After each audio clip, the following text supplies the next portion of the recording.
What a vibe. Goodness Man, that gracious. song every time, never fails. All right. Welcome to Slip and the Man. I am Slip. That is the man. And usually I would have some shit talking to do when I'm calling him the man, but he is honestly the man, as if you haven't heard, and I'm sure most of y'all have. Um, my man Mitch over there done won the goddamn Jugsy tournament yesterday. Like, put this on the poll. Is Mitch a goon now? Or how long has Mitch been a goon? I don't know which one's better, but goodness gracious, Mitch, when did you become a goon? You let me know that.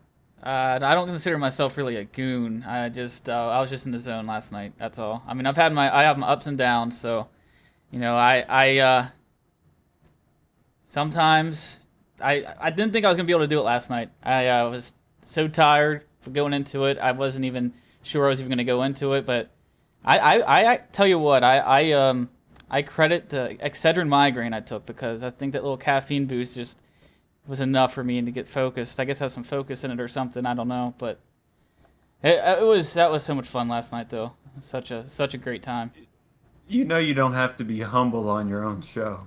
Hey, I don't like I to bloat. mean, I don't like it's to just, gloat. I don't like to I gloat. mean, it had two walk-off wins, and in the finals, shut out the dude until the ninth inning. I mean, it has to be goon status. We got a lot to I, get into I today. I credit all that to Tom Glavine, by the way. He pitched great. He hit his spots. I mean, he was dotting up a storm. I mean, Tom Glavine, and kudos to you. Hats off. Well pitched. I mean, that, yeah, that walk-off grand slam with Steve Finley, Oh bases man, loaded, two outs. my boy Just Steve, absolutely, absolutely ridiculous. Big Steve Steve, had man. like three home runs in that tournament.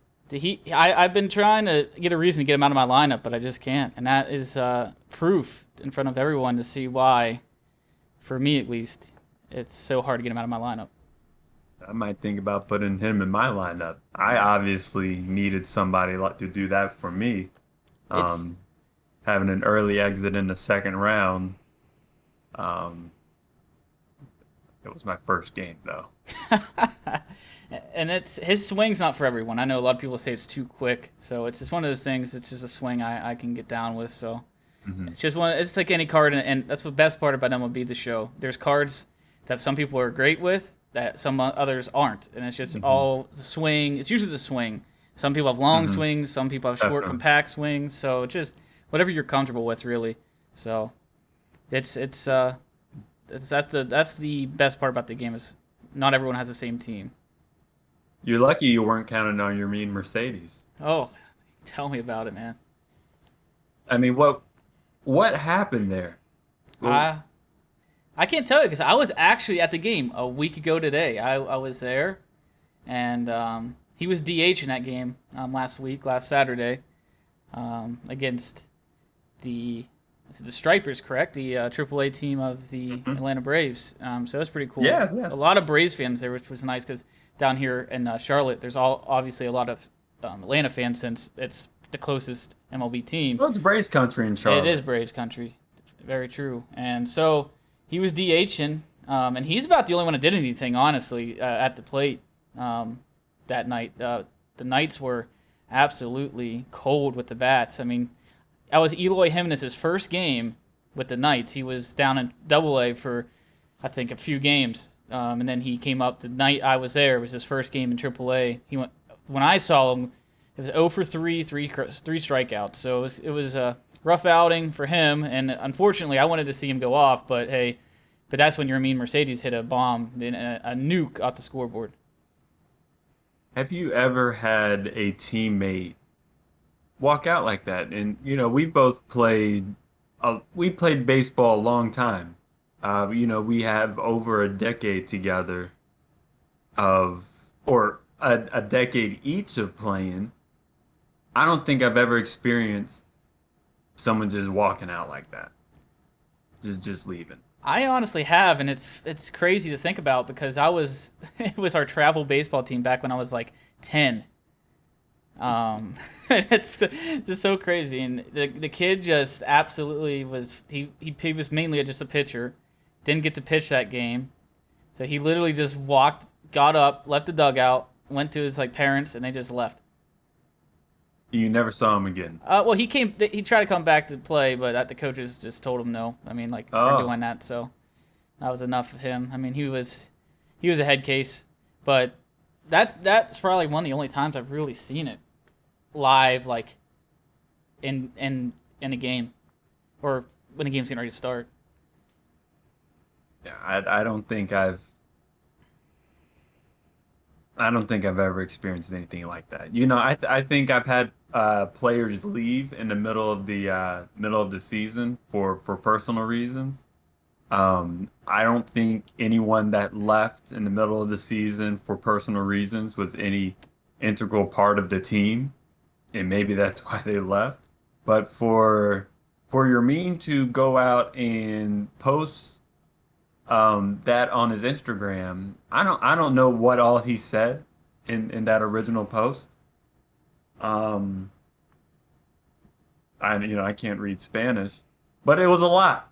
When you see someone posting, half a book on Instagram, it's a whole bunch of nonsense. Absolutely. And it doesn't matter. He thinks it's nonsense because it's deleted. And it kind of just goes into that culture where a lot of athletes tweet these things out and then delete them. And it's just like it's going to stay out there. That's for anybody. Yeah. You cannot delete tweets anymore because that knowledge of what you said will always be out there. The the only logical next step from a PR standpoint is to correct what you say, acknowledge what you did, and then move on. Like at least you'll have some sort of accountability with that. With Yermin's next post, there was no sense of accountability. I don't know as a teammate how I can let that guy back in and trust him. Sports teams, they're tight-knit groups. And how do you recover for that as a baseball player, as a teammate? How do you let someone back on the team like that and have those same feelings? Yeah, I totally agree with that because, like you said, when you fight through that season to get your brothers, you're in that together. It's like you're in a war together for that one common goal to try to. When in AAA, I've it's a little different AAA. I think. I mean, they have the championship in AAA, right? Do they have their own little thing? Because I'm actually not sure. Their own little what? Like championship in AAA. Oh yeah, Okay. they got the So I'm not. AAA World Series. Okay, that's I mean, the playoffs in AAA is typically a little bit different because that's also the time when teams would be calling up those high level prospects. That's probably helping those triple A teams out. But with the limited amount of call ups that are allowed, because the roster isn't expanding to 40 in September, it's that's only right. expanding to like 30. It's it's an extreme cut down from years in the past. So at least those teams may still have a chance in the playoffs. But yeah, they have their own World Series. Every level has their own playoffs. Yeah, and that's I thought they did. I just couldn't because I mean I being Hmm. in a town where I'm all focused on MLB. I follow minor leagues, but I just kind of follow players, not really the full teams really. Like I'm like, oh, this player's gonna get called up. Okay, I'm looking at him, just pretty much just watching him as a player solely. So when I like now I'm in a town where there's a team that all I have right now is minor league AAA, I might be able to follow more in that sense of a team. So, but I also see players support each other because they're all trying to get to the majors. It's definitely the goal, obviously, to Yeah. get to the show. So, and that's the guy right there too. And when you're talking about Yermin, he's a guy that's been in the show this year, a big factor and big piece. And the White Sox at the beginning of the season did some Yeah. historic things. So he needs to be a leader. He's knows what it takes to get there. He's a journeyman. He can really be someone, and it's a good example for these guys. And what he did right there this last week is just such a bad example, and it's just his character just kind of diminished in a way from doing that, Mhm. and it doesn't look good for the other players for him doing that when he should be a leader, and he could be a big factor for these White Sox players in AAA to help them and give them tips on things to work on and to get to the show because he's done it. Yeah, I think that we can all agree that Yermin Mercedes has a reason to be upset. Of course. Although he did tail off a little bit from his hot start at the beginning of the year, I think it's very reasonable that he should be on a major league roster. Absolutely. Especially didn't Yasmani Grandal just get hurt? Yeah, he did. He did get hurt. You know, so and I can understand maybe sending them down for like a week to get those bearings of catching again, but also, that there definitely seem to be that there's a disconnect between him and the managers and the front office, where he should be upset. However, the way that he carried it out is just not appropriate. And I feel like that's a move to where if he never gets called up again, I wouldn't be surprised. Absolutely. I totally agree.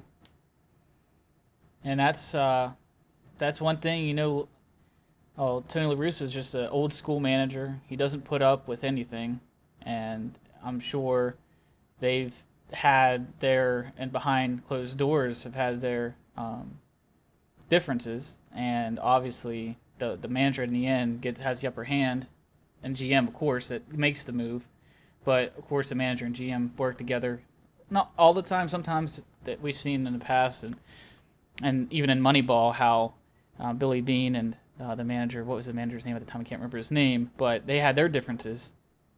So it just, yeah, I mean, you can't. It is unfortunate because I loved watching Yermin. Such just seeing a guy like that, especially I'm all for the journeyman because that they're the ones that have to put in the work and the grind to be able to all those years and all the naysayers telling them, you should just hang it up. Like, when are you going to give up? I mean, you're not going to make it. I mean, and then to prove them wrong, like that right there is just such a, it's amazing. And it's such a example for players that are struggling, but they still have a chance. So it is sad. It's definitely a sad thing what happened to him, and then especially what he did after the fact and his fake retirement. Yeah, how you come back the day after and say, "Nah, I'm just kidding." It's just such a bad look. But from a person that was a lot of people's favorites, especially in MLB The Show when those Tops Now cards were just coming out, um, to being the kind of disappointment that he is. Another person that I feel like you feel is a little bit disappointing is probably Chris Paul. Oh man, it's a sad thing with Chris Paul because he is probably one of my favorite point guards in the game. He's probably my favorite. He has definitely been my favorite point guard. Him and LeBron James were like kind of the two players that really got me into the NBA to watch it at a more consistent basis. And just seeing him, he can get the teams that he's on normally. He can get them to the playoffs, and then he just either gets hurt. Recently, he's just been getting hurt. And this year, he finally got him all the way, and he was playing lights out in that Western Conference Western Conference Finals, and it was just amazing to watch. And I thought they were going to do it. I mean, the way they played in that conference finals there, and heading into the finals, and then winning the first two in the finals. I mean, they were looking great, but I knew if they didn't show up in Milwaukee, I knew those fans in Milwaukee were ready, and this the way Milwaukee responded. But Chris Paul, I think this is it for him. I think that was his chance this year. He's getting older. He's getting hurt almost every year. I know the Suns are still. You got Devin Booker. They still have chance with them, obviously. But I just don't think Chris Paul, even if he do make it again, I don't even know if he'll even be in the lineup that often because I feel like he's just going to be on the downturn of his career where he's just going to be injured all the time. Well, I say if he's healthy, he's definitely playing. He still can Well, play he can point play. guard I just mean at a very top level. absolutely. I still think he's a great player, but I just don't think he can stay healthy enough to even be a factor going forward. Really. Hmm. And you also got to take into account that the Suns were extremely young. At least with the Bucks, they had players that had gone to the playoffs, been number one seed, and had high expectations, and had let a lot of people down with those expectations in previous years to see them come through. But put this on the poll: did Giannis win or did Chris Paul lose? I want to see where our chat's at because I have my opinions on that that I actually think that I said on the slip the other day. But I want to see where the audience is at because the way that people have thought about this whole thing is a little bit twisted. That they're giving um, Chris Paul a little too much criticism, and they're not praising Giannis enough. How do you feel about those two? I agree because it's just if you Chris Paul and like Ovechkin before they won it in Washington, like they were like the same exact scenarios. They would get to the playoffs, but they just couldn't get to the big game. Like they would just choke in the playoffs, and Ovechkin finally did it. And then now like all eyes are kind of on Chris Paul. He's the one big name that he just hasn't fully made it and just comes up short every year. So when he finally did, it's just like, all right, now he's made it. Now we got to criticize him because he did make it, but then he couldn't lead his team to victory. So then, like you said, Giannis played his butt off. I mean, the numbers he was putting up in that finals were insane, especially Absolutely 50, ridiculous. 50 points in that game 6. I mean, 50 points is just incredible. Not only other people that did it, Michael Jordan and LeBron. Well, I'm thinking of the only people that won MVP. I'm thinking of LeBron and not Brown, but Michael Jordan and Hakeem Olajuwon are only other two players who won MVP, Defensive Player of the Year, and the Finals MVP. So he is on a list of elite players there in that list, and it's just absolutely incredible what he did. We haven't seen a finals performance like that from a singular person since 2016 LeBron. I agree. Um, and that was ridiculous. Oh yeah. Um, I I don't think you get those kinds of performances enough, and he should and Giannis should get his roses because look how far he's come. This guy is a 15th overall pick. No one thought he was going to do anything. He's a guy that played in Greece for a little bit, and and then came over. Uh, the things that he's able to do is absolutely great, and people who keep wanting him to be some sort of a shooter is absolutely ridiculous. Yeah. That man went at DeAndre Ayton, and that dude went at Jay Crowder over and over and over again. Yep. And it worked every single time. And Sure these did. people want him to become a mid-range and three-point shooter. It's not his game. It's just not his game. And that's something that the NBA has gotten away from is that the highest percentage shot is still a layup or a dunk. Yeah. Exactly. There's only one time when a three-point shot had more value than a dunk. And that's when one of the greatest shooters ever to ever exist did that, and that's Steph Curry. Otherwise, and you can't say, oh, the three-point is so valuable that I want every other player to try to shoot like that. That's just not a game that's going to translate for everybody. And the thing that I was happier about was how Giannis continued to go in the hole and go at them despite having the troubles with free throws early in the postseason, and then how you knew what he was going to do. He was not going to shoot, and he still was able to put up ridiculous godlike numbers and It's on the biggest stage. Yep. And he had all eyes on him this year, especially going into the finals. I think I mean, I was pulling for the Suns thinking that they had the upper hand, but then just the Bucks, like you said, have been there before. They've been a number one seed before. They've had playoff experience. And another guy that, I mean, the one of the best supporting cast of the playoffs this year was Middleton, man. He came up clutch in some big shots, and especially in that game 6. And those two, that's another thing about the Bucks that I love. It's they don't have a super team. They've had Middleton and Giannis have been the core since they've come up together, and they've been through adversity, and seeing them have come out on top, that is the stuff I love to see, because in the league of the super teams now, it's rare you see that still with a team that doesn't have a true super team, and to be able to come up on top. I think it's happened more times than people give credit for. The Raptors, not a super team. That's true. I mean, The Spurs that beat that super team of LeBron, they weren't a super team. They were just really yeah, fucking good. yeah.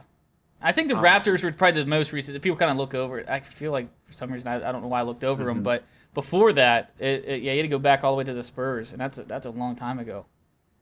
Which it's just in recent history. So I hope that players see that now, and to see the more respect you get for not having a super team, and the more just respect you get for doing it pretty much on your own. Not all on your own, but you're the big player on your team. Yeah. Now I'm a person that a championship is a championship. I don't care who how you get it.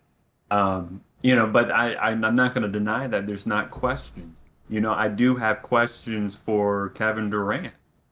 He joined a team that didn't need his help to win a championship. Couldn't beat him. He was up 3-1. 3-1, and he went and joined him that next year.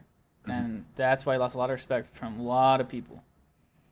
You see a lot of super teams that really couldn't get it done. Yeah. I wouldn't say that Chris Love, LeBron, and Kyrie Irving were a super team because, well, not Chris Love, Kevin Love was I don't know who Chris Love is. Was Kevin Love actually a superstar at that point, or was he just a good player? I think he was a good player. Now by himself, he was a superstar because he was just grabbing boards. He could shoot. He could just he was just kind of like a Swiss Army knife as a big man. But I don't think he was a superstar. Sucked. That's true. You look better when your team sucks. That Minnesota team was booty. Yeah, you can't gauge. It's hard to gauge players on teams like that. Are they really good, or they just look good because the rest of their team is terrible? So I hope this does give more credence to you can win with a well-built team. Yes. Because here's another fact of this Bucks team that just won a championship. They have no lottery picks on their team. Wow. Absolutely not. It's all about how you build the team and how you coach. And quite frankly, Mike Budenholzer was not a good coach throughout this time. He had a really good team around him. I think Bomani said something of how, how are they going to stop Chris Paul? They're going to put their best perimeter defender on him, and it's like that's not an adjustment. You can't do something wrong and then correct to the right thing and call it an adjustment. An adjustment is when you had a good plan, the other team found a way to capitalize onto it, and then you find a way to modify your plan to do what you can do and ultimately win. Mike Budenholzer didn't do that. He is lucky. Like this dude might be the worst coach who's ever won a coach of the year. And he's won it twice. Yeah, it's. I don't know how. I think one of the best coach. I mean, I think a lot of people know it already, but Eric Spoelstra is definitely one of the top Oh, here we in the go league. with your Heat Homer thing. Yeah, but it's the truth. I speak facts, But it man. is the truth. Spoelstra is one of the best in-game adjustment makers in the league, without a doubt. Without a doubt.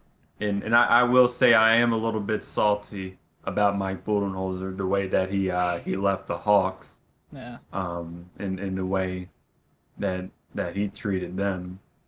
His bum ass. How you gonna have the number one seed and then get swept in the Eastern Finals? yeah. Makes no sense.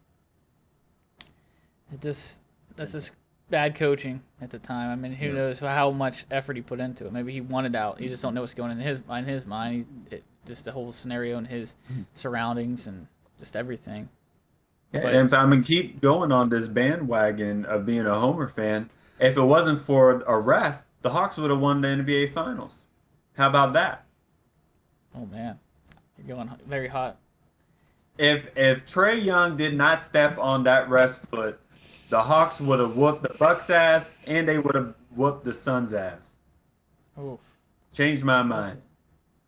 I think Suns had the upper hand against the Hawks, though. Why? Why? I just think they're a better Yeah. team. They're just a better team. Uh, I mean, Booker, Paul, and I think that Aiton was just getting just exposed by Giannis, and Giannis was in his head, man. I mean, I think this goes back to the poll question. Did Ayton get exposed by Giannis, or is Giannis just that good? Uh, I, I don't think Aiton's the best offensive player, so it's hard to expect him to be. But on defense, he's that's what he's known for is his defense. So I just think Giannis just definitely is just that good and needs to be praised for it.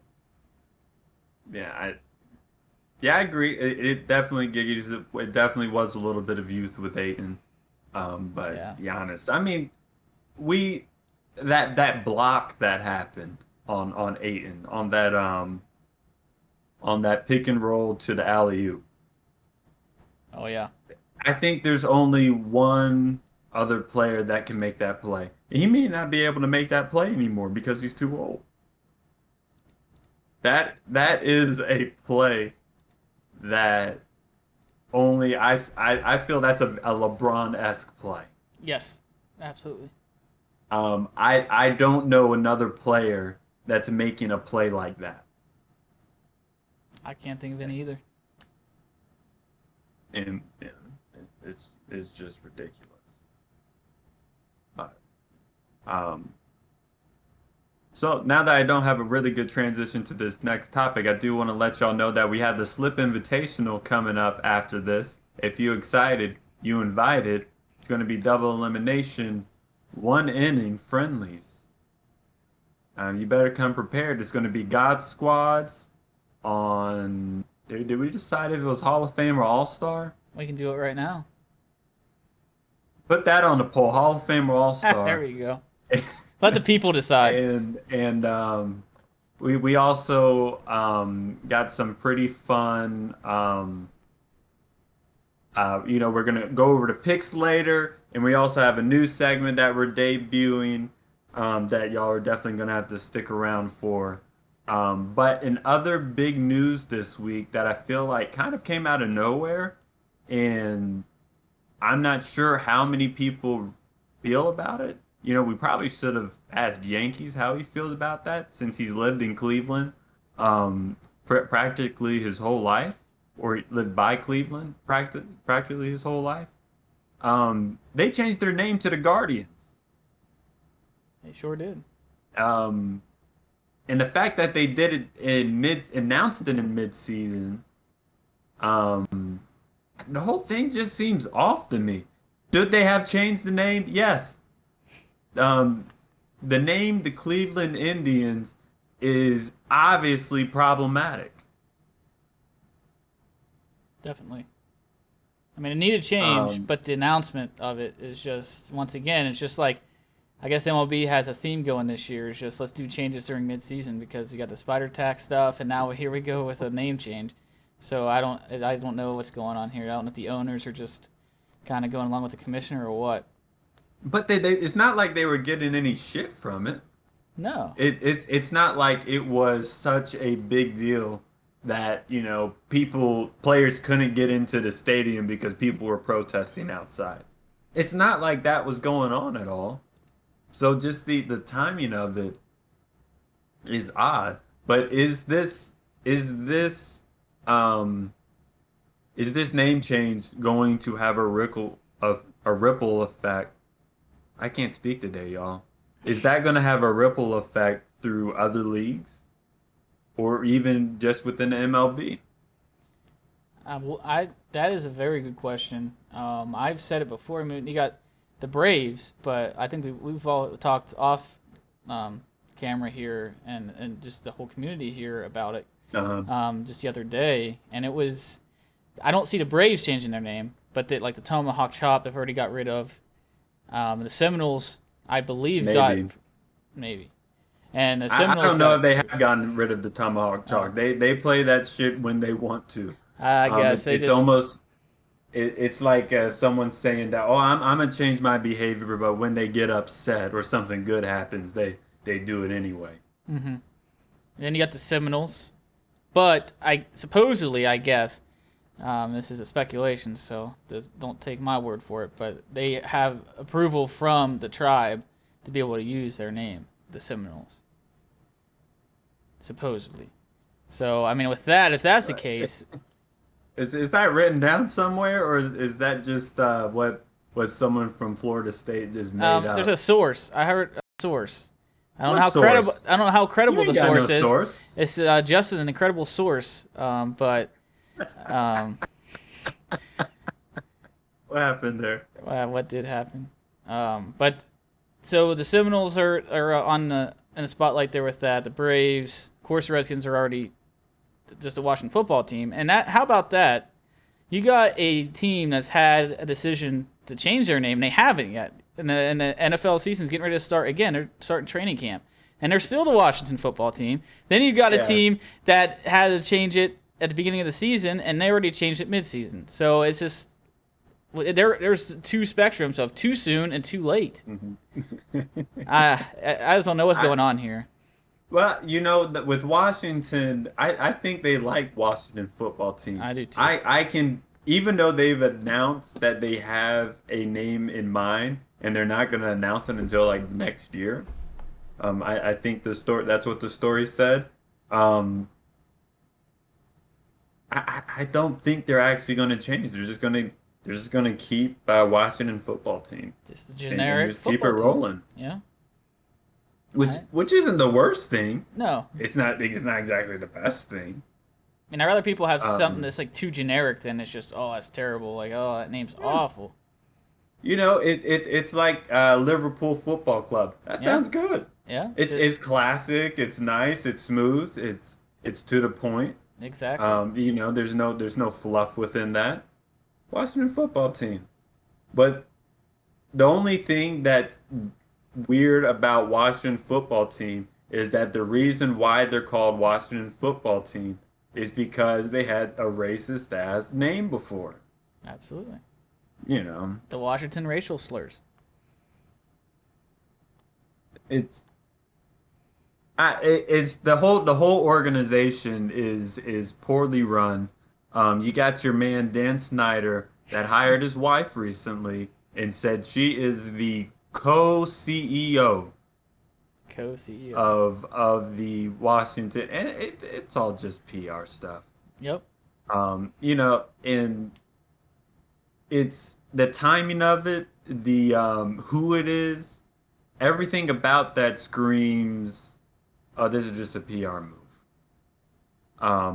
If you actually care about women and if you actually care about diversity within your organization, you aren't hiring your wife. I love my girlfriend. She's going to be my wife at some point. I'm not going to hire her and say that I am for women's rights. That's ridiculous. It's just a false move. And it's a move that shows that like how much do you really care? I totally agree. It's just a lot of, and that's a lot of way the society's going too. It's just to look to try to mask. Just the PR. I just want to do it. Hmm. I just got to be safe. Hmm. I just want to look like I'm playing a role, and it's just not truly the what needs to be happening. The actual change. It's just they're just Hmm. doing what they can do just to get by. Yeah. Yeah, I mean, and that's all it is. Um, again, actually, I don't know how we digressed here, but it reminds me of a tweet I saw the other day that was pretty funny. That where there's someone was talking about some of the measures for equality. I think it's something that oh, I know. It was in response to women being able to be a part of the draft now. And it's a move that essentially takes away the burden of the patriarchy and adds more to women. And the comparison of that is, most of these feminist men out here, they're okay with splitting the check 50-50, but, in terms of the orgasms in the bedroom, it still hasn't reached equality status. And I thought that was pretty funny. Yeah, that is pretty funny. Oh man. Um, yeah. Anyway, um, I don't know how we got there, but Washington, Cleveland, they they they could have done better. Definitely. There could have been a better rollout, and there could have been yeah, it's just a better rollout because what they did just didn't make much sense. And I agree. And now, like with the other teams, that if they do, they're looking at these two scenarios like, man, like I hope like they're trying to figure out what's the best way to do it too now, because obviously, I feel like they see like I don't want to wait do too quick, but I don't want to Mhm. be because they're seeing the hashbacks and the criticism of doing it to like mid season or just why haven't they changed it yet, and it's just from just a generic of it with Washington like. You Mhm. get the Blackhawks is another one that we see in chat, like Giggity mentioned, and others. So the Blackhawks is another team name that under the Mhm. scope that might be something to look at over the next year or two. Yeah, and I usually don't read from the chat in during these, but I think this brings up a good point for our man Vino Max. I think that says a lot about Washington not agreeing with the name change in the first place. Yes, they took it down, but by not choosing a new name still shows they didn't really want to. I think that's exactly right. Yeah, They're put in a position where they were forced to change it, otherwise they would have more repercussions. And they're still stubborn within their ways of they didn't want to do it, but they're just doing it because they didn't want to continued pressure. exactly. And then that's all that is. Very valid point. All right. Let's get into our picks Let's do of it.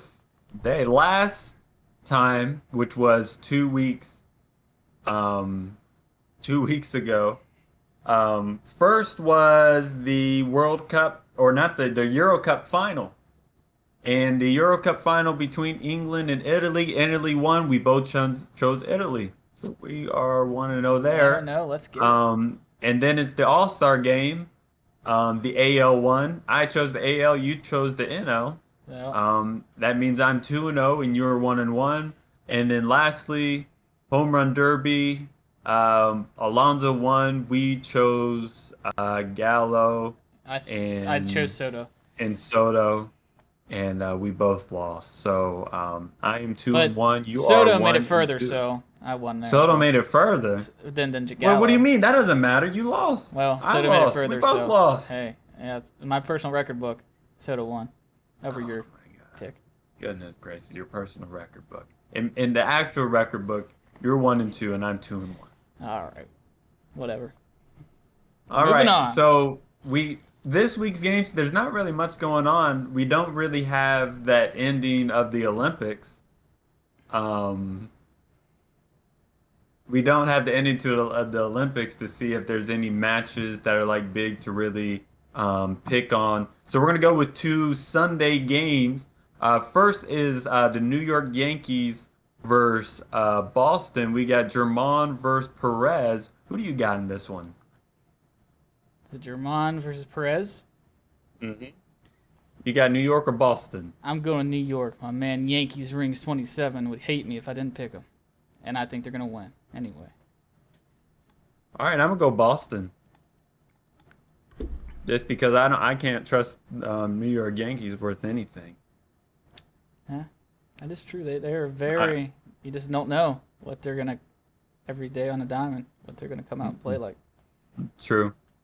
Next, we have the Sunday night game versus the Chicago White Sox and the Milwaukee Brewers, where we have Lance Lynn versus Brandon Woodruff. Who you got there? Oh man, two all stars going at it head to head. Mm-hmm. Mm-hmm. Let's see.